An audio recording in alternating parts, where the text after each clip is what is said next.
second half of 2023 gets underway tonight. It's time to kick it off with the top 5 storylines. At number 5, can the Yankees' new hitting coach, Sean Casey, turn around the team's offensive woes?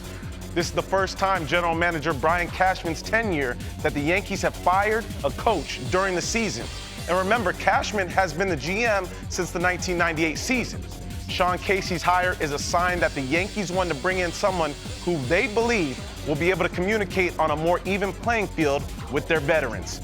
Going into the All-Star break, DJ LeMahieu had a .643 OPS, Giancarlo Stanton was just at .702, and none of their regulars had an OPS above 800 other than Aaron Judge.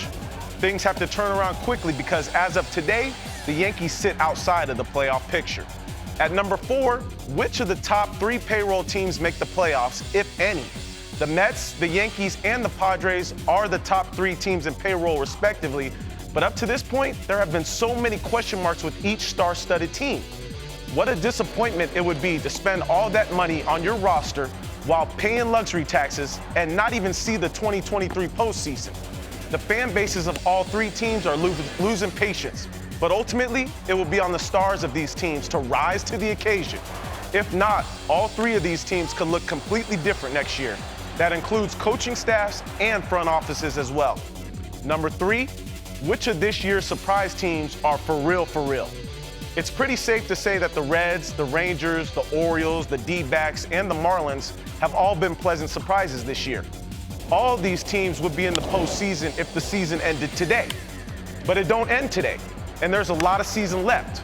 Which of these teams will bolster at the trade deadline and maybe even surprise us by going after some of the biggest names available? Which of these teams are most built for the long run? I don't know, but I'm all in on Cincinnati De La Cruzes. At number 2, the NL MVP race is going to be something to keep your eye on. The American League MVP seems all but locked up by Shohei Otani, but Ronald Acuna Jr. and Corbin Carroll may make it a little interesting on the National League side. No matter who wins, we may see a historic performance by either player. Acuna Jr. is on pace for 38 homers and 75 steals over the full 162-game season. There's never been a 30-70 season in MLB history, and Carroll looks likely to win the Rookie of the Year, but also has an outside shot at the MVP. Only 2 players have ever won both in the same year. Red Sox outfielder Fred Lynn back in 1975, and Mariners outfielder Ichiro Suzuki back in 2001. Oh, and Mookie Betts has also entered the chat.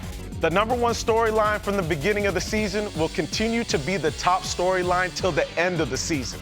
Will Shohei Otani and Mike Trout end up being the single most wasted duo in sports history?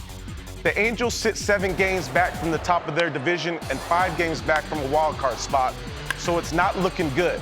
But the Angels owner, Artie Moreno, has stood firmly about not trading Otani. However, he might have to eat those words here in a couple of weeks. Moreno might be hard-headed, but he ain't incompetent.